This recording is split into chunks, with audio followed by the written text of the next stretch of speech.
Express your feelings positively. अगर आपको तकलीफ भी है तो उसको अच्छे तरीके से यार गाला काट के ना दसो, प्यार से बता दो। डीलिंग विद स्ट्रेस, स्ट्रेस को कैसे निकालना। मेरी एक 95 में कैसेट आई थी, गुस्सा हराम है, kill it before it kills you. Maybe I was not qualified enough for teaching गुस्सा। शायद मुझे भी गुस्सा काफी चढ़ता था, उसके बाद कम चढ़ गया, फिर भी चढ़ता रहा।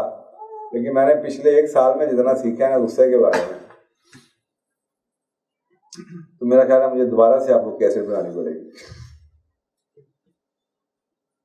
कि कितना बड़ा नफ्स का इम्तिहान है। और ये वाय हम कितने परेशान हैं। वो जानी है, वो राशि है, गुनाह कबीरा है, झूठा है, मकार है, फराडी है, कातिल है।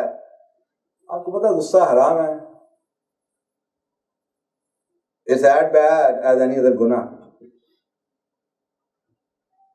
क्योंकि secretes a toxicity। सुइसाइड क्यों हराम है? खुदकुशी। गुस्सा इज खुदकुशी। You are killing yourself because your body is secreting toxic chemical when you are in गुस्सा। The rage। कितने लोग इसके बारे में, कितने उलमा इसके बारे में, कितने जुमों के खुतबों में हम इसके बारे में बताते हैं। मैं हैरान होता हूं अपनी असम्बलियों को देख के, टॉक शोज देख के, सड़कों पे लोगों का बिहेवियर देख के, कि इतना गुस्सा फिर भी कोई सोचने को तैयार नहीं है कि हुआ क्या मुसलमान को, खा क्या रहे हैं, क्या हो रहा है, हमें कुछ गलत खा रहे हैं। इतना गुस्सा तो कभी इंसानियत में कभी कहीं नहीं देखा गया था जितना आज के दौर में गुस्सा इस पाकिस्तान एशिया में एग्जिस्ट करता है। फुटबॉल मैच के ऊपर कल रात को 3 बंदे मार दिए। फुटबॉल ये उधर कहां पे, ये NWFP में फुटबॉल मैच हो रहा है, नारेबाजी के ऊपर। तो गुस्से की लिमिट है यहाँ पे? कोई लिमिट है हमारी एंगर? नौज़बिल्लाह हम खुदा बन गए हैं। किलेम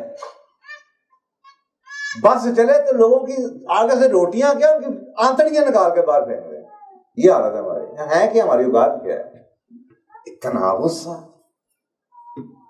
तो ये बड़े सॉफ्ट अल्फाज में आपको ये इमोशंस बताने की कोशिश कर रहे हैं कि ये एक बहुत बड़ा आर्ट है कि अपने नेगेटिव इमोशंस को पॉजिटिव तरीके से यार कैसे बयान करते हैं। इसलिए अल्लाह सुब्हानहू व तआला कहते हैं जाहिलों से बहस ना करो, मुंह मोड़ लो, हट के चले जाओ।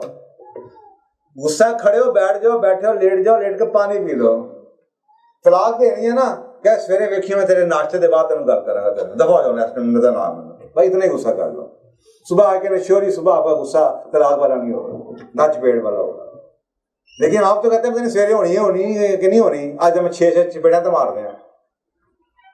ये this is the level how far we have come. And we फिर हम कहते हैं हम अशरफुल मखलूकात हैं। अल्लाह सुब्हानहू व तआला कहता है कि तुम जानवरों से भी बदतर अगर तुम अकल इस्तेमाल नहीं कर सकते। If you are driven through your impulses like a जानवर, एक कुत्ते के आगे आप भौंके या उसकी दुम पे पांव रखें तो वो काटता है, उसको समझ नहीं है, उसको अकल नहीं दी अल्लाह ने, इसलिए तो वो कुत्ता है। और अगर इंसान भी क्या मुझे इम्पल्स दें और मैं आपका गिची पकड़ लूं तो फिर मेरे में उस कुत्ते में क्या फर्क है? और ये कुरान कह रहा है। कितनों ने कुरान की आयत पढ़ी हुई है और कितने इस पे बहाने पे अपने घर वालों को परखते हैं, यार किधर जा रहे हैं हम? Do we justify what to call a मोमिन, मुसलमान, मोहसिनीन? और पहले इंसान तो बन जाओ, बाकी बातें बाद में कर लेंगे।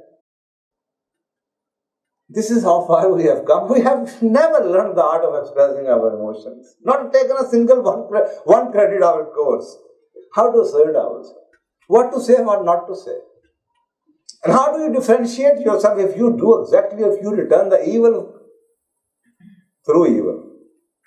अल्लाह ताला रसूल कहते हैं बुराई को कभी बुराई से नहीं मारा जाओ, कभी नहीं मरेगी। जाहिलों से मुंह मोड़ लिया करो, किनारा कशी इख्तियार कर दिया करो, बहस ना किया करो। यहां तक कहा गया कि अगर तुम 2 लोगों में लड़ाई हो जाए और एक को पक्का पता है कि तुम सच्चे हो और वो शख्स जानते हुए कि सच्चा है, सिर्फ इस हदीस को याद करके आर्गुमेंट नहीं करना, आर्गुमेंट करे बगैर वापस आ जाए, अपनी सच्चाई को प्रूव ना करे, तो उसके लिए जन्नत में घर बना दिया जाएगा। और अगर वो झूठा है तो फिर भी अगर उसको ये हदीस याद आ जाए और वो आर्गुमेंट छोड़ दे तो उसके लिए भी जन्नत में जा रहा है। सिर्फ एक छोटी सी आर्गुमेंट ना करें, ये शैतान का काम है। हम कहते हैं आज तो बस मैं साबित करके रवांगा। We don't have, we never have learned to express our emotions.